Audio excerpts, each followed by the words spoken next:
교수님이 수술하신 환자 중에서 제일 고령 환자는 몇 살이셨을까요? 94세. 94세.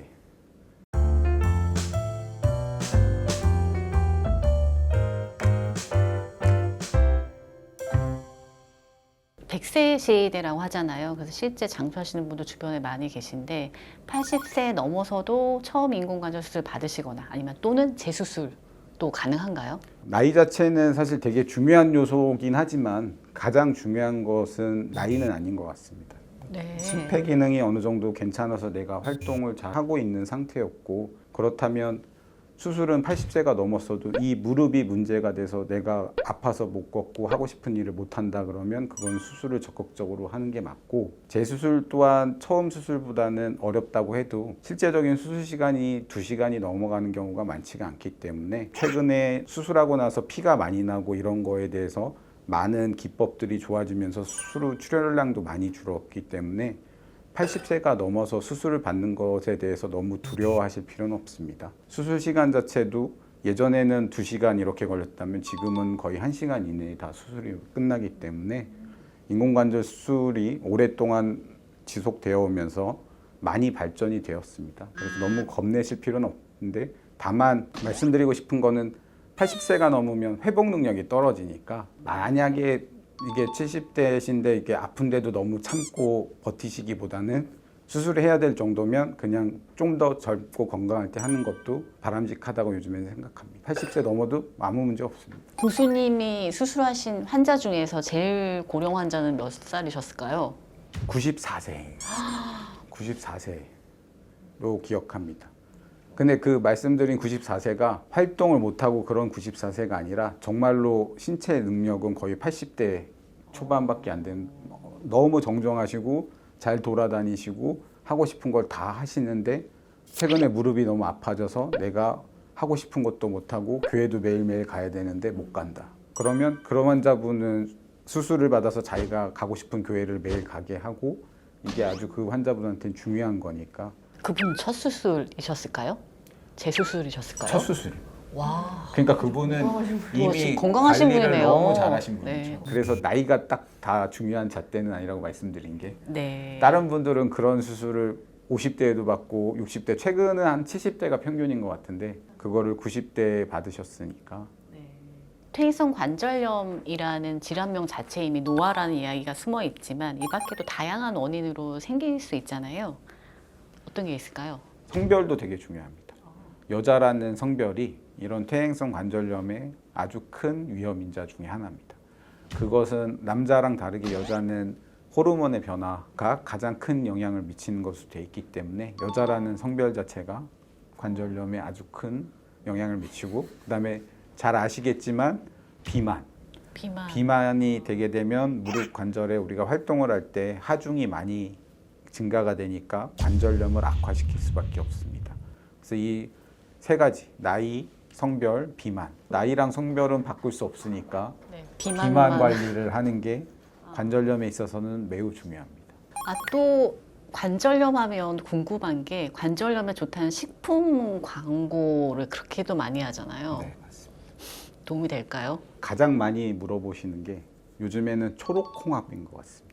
그 원주민들이 그 나라에는 특이하게 관절염 환자가 거의 없습니다. 그래서 그쪽 사람들이 즐겨 먹는 게 뭔지를 봤더니 초록홍합이라서 초록홍합의 물질이 관절염에 도움이 된다라고 광고가 나오면서 이 초록홍합이 포함된 건강보조식품을 엄청나게 갖고 와서 물어보시는데, 이게 그 사람들이 관절염이 없는 이유 중에 하나는 다 빨리 죽어요.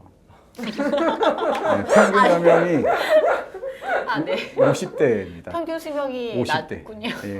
그런 영향도 있을 수 있는데 이제 그거가 단순히 그쪽 사람들이 많이 즐겨 먹는 음식으로 그렇게 나온 것 같고, 제가 말씀드리고 싶은 건 건강 보조식품의 개념은 이게 안정성에는 문제가 없는 게 확인이 됐지만 효과에 대해서는 사실 증명이 된 게 아니기 때문에 건강 보조식품을 본인들이 드셨을 때 도움이 된다라는 생각이 있으면 드시는 거에 대해서는 제가 말리진 않지만 실제적으로 효과가 있을 가능성은 떨어지기 때문에 결국은 관절에 도움이 되는 것도 임상적으로 임상시험이 돼서 효과가 어느 정도 있다고 나온 게 몇 가지가 있으니까 뭐 전 세계적으로 최근에는 글루코사민이나 콘드로이친도 효과가 어느 정도 또 있다고 얘기가 나오고 있고 그게 성분이나 이런 거에 따라서 많이 다르기 때문에 그게 적정 용량이나 함량이 적절한지를 확인을 하고 써야 되니까 의사랑 상의를 해서 결정을 하시는 게 좋고 최근에 아시아 쪽은 이런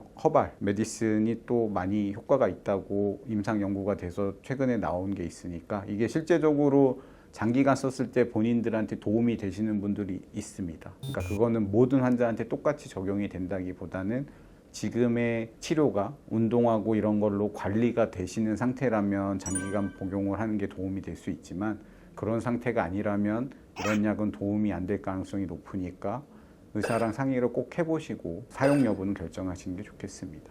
나쁜 생활 습관도 영향을 많이 미친다고 하는데요. 이것만은 꼭 하지 말아라 하는 습관이 있을까요? 아시아인들이 가장 많이 하는 무릎 꿇고 앉기, 쪼그려 앉기, 그 다음에 운동으로 하는 계단 오르내리기. 이 세 개는 특히 이 오랫동안 쪼그려 앉고 무릎을 꿇고 있는 것은 무릎 관절에 아주 안 좋은 것으로 되어 있습니다.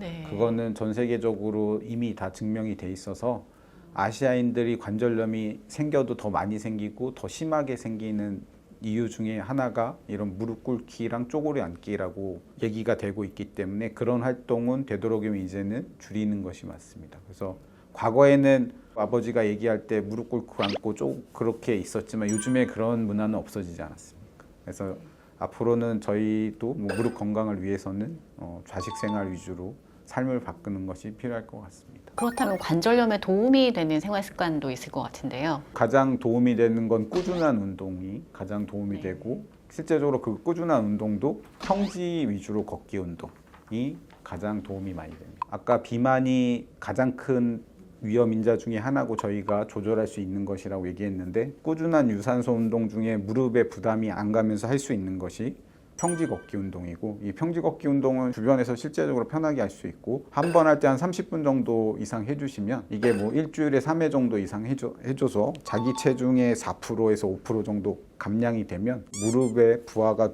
줄어서 관절염의 증상 개선에 크게 도움이 된다는 게 이미 입증이 되어 있습니다. 그래서 무릎의 부하가 덜 가는 평지 유지의 걷기 운동을 해서 근력 강화를 해서 안정성을 좋게 해주고 체중 감량을 하면 일석이조로 무릎 건강에 도움이 될 수 있으니 이런 생활 습관은 가지시는 게 좋을 것 같습니다. 그래서 저는 가장 추천하는 게 일주일에 3회 최소 30분 이상의 평지 걷기 운동을 모든 환자분들한테 추천을 하고 있습니다.